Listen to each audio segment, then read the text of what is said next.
We've adopted the idea that men should be weak. It's been planted in your mind since you first started schooling or even turned on a television. Even as an 18-year-old senior in high school, you as a grown man have to use the bathroom for an example. How do you do it? How do you relieve yourself? You have to raise your hand and ask the teacher for permission to take a piss, don't you? From preschool until adulthood, you're literally subservient to another person. Think about it. This is the land of the free where it's so liberal and you have all the control in the world that you want, but you're not even in control of your own bladder. Instead of learning how to work in groups and start projects and learn real-world skills and scenarios, you're given a syllabus and rules that you're expected to follow from the very start, and nearly every single time, those rules involve rewarding the kid that doesn't ask questions, that doesn't think outside the box, that doesn't challenge ideas, that doesn't stand up for himself. Again, rewarding you for going against your nature as a man, and it's reinforcing it since you first walk into school day one. Or recall some of your favorite TV shows or anime. How many of them have a lead male character with submissive traits to his woman, or girls in general? We let corporations like Disney and Nickelodeon program our minds from a young age to absorb their standard of what a household really is and the roles that we play within our actual households. It's called TV programming for a reason. Even within anime, look at Sword Art Online. We have the main character that's Kirito. He's a dual-wielding sword badass, but he's still a simp to his girl Asuna and trembles in her presence like a little puppy when she's mad. It's very rare that you'll see a true man, and instead either a hardcore radical alpha giga chad that thinks he's above all women, or a weak little poodle that sweats his balls off whenever one walks by. Listen, anybody that's watching, comment any TV show in the comments below that portrays a weak and submissive man, and you'll see how many people can verify this claim for me, because I don't watch too many shows myself, so please verify the claims below. That's a problem with schooling and TV programming, but how many people are even able to say something like, I as a man believe that I should be the main provider for my household and my wife doesn't have to work? Can you say that publicly without getting attacked? If I were to tweet this right now, what do you think would happen to me? Would my opinion be met with respect or clearly one-sided left-leaning radical opposition? Matter of fact, I'll tweet that right now as this video drops and we'll all see for ourselves.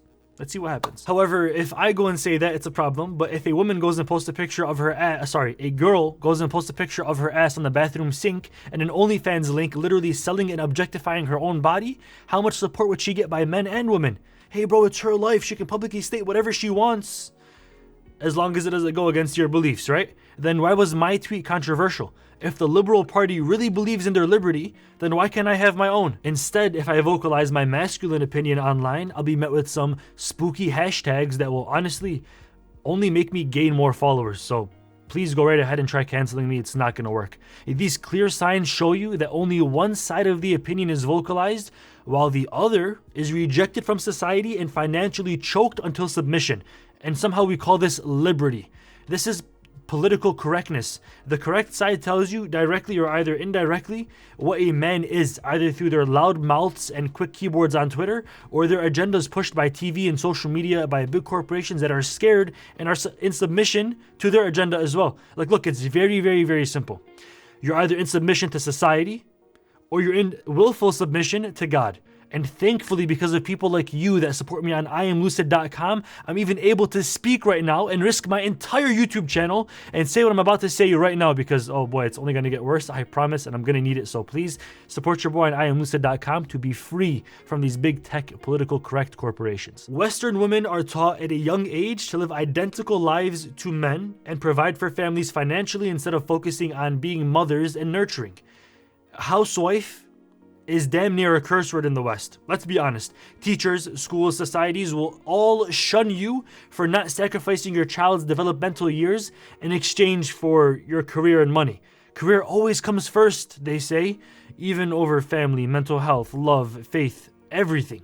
It's all about money. Capitalism encourages money over everything, which actually makes the sacrifice easy because everybody's doing it around you and you're kind of expected to do it as well. It also makes it easy to date with the intention of who can gain more out of the relationship. Can he or she be more submissive to me than I am to them? Like, one prime example of this is the whole Western dating culture you hear so often. Who can go longer without texting? Right? We always hear like, yo, who's simping for who? who's on the knees, who's wearing the pants in the relationship. My boy, what are you guys talking about? Is this some sort of manipulative video game? This is disgusting. You're not looking for a loving, permanent marriage, a wife or a husband to take care of your family and children and provide. You're looking for a manipulative sex toy. Can I be totally honest? This is absolute filth. It's somewhat of a challenge now where it's this dominance hierarchy battle and not a loving relationship. And because of this war on masculinity, it has created this radical subgroup of toxic men that go their own way. They have their own group for this. They make videos and books about it, where they only use women for nothing more than sexual pleasure, but will never care for a woman, never provide for a woman, or even work hard and build a strong family with a woman. Not in their plans, zero. Instead, they only use them as booty calls, and they exploit them to be, pleasing for themselves and nothing more. Now, the other radical of that is women, so-called, who preach being a feminist, having 100% equal or higher providing roles than a man, that go against their nurturing nature, and instead they want to compete for the majority power like it's a political battle or video game. And the ones that do intend on getting married, they want to be able to call all the shots in the relationship. They want to blue ball their husbands. They want to talk to other men freely with no problem whatsoever, and then stand in front of their men while he drools behind them on his knees, lusting like a little B-word, like a little soft simp. And they see, in both cases, the man that I've explained is not even really a man, and the woman that I just explained is not even really a woman. These are both brainwashed boys and girls who grew up under the assumption that dominance and power is God, and they're literally trying to reach the highest ranks of it. Like in these cases, the man doesn't let the woman be feminine and nurturing and caring for the family, but instead be an object of pleasure and nothing more. And then the other radical is a woman, so-called, that doesn't let a man be masculine and provide for his family and be protective and caring for his family. The only solution to the war on masculinity isn't to engage in the war and fight back.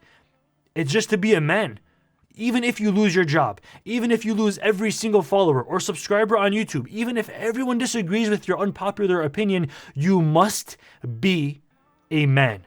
A true man stands with the truth against all costs. It's honestly amazing how when a society says, now we'll figure this whole morality thing out without God in the picture, they end up losing not only God and morality, but themselves. I mean, look at them. These feminists, when you go to sleep at night, these hardcore radical feminists, when you go to sleep at night, either lonely or with a of a husband, God forgive me, don't be mad at me. And when these toxic giga chads, when you're alone your entire life, only have a girl for 1 hour and then she leaves you, and you're so lonely and you're complaining, man, why are all these girls hoes? Good girls don't exist anymore. My boy, you're not even a good man. Don't be mad at me either. And if anything that I just said offended either of you, then my Twitter is at iamLucid. Please cancel me so I can gain more followers. And in the process, don't forget to entice the real supporters of the truth to back me financially. Aside from all of these politically correct platforms at iamLucid.com, for only $5 per month, you can guarantee that I will not keep my mouth shut. Thank you for watching this video. Stay dreaming, stay lucid. I'm out. Peace.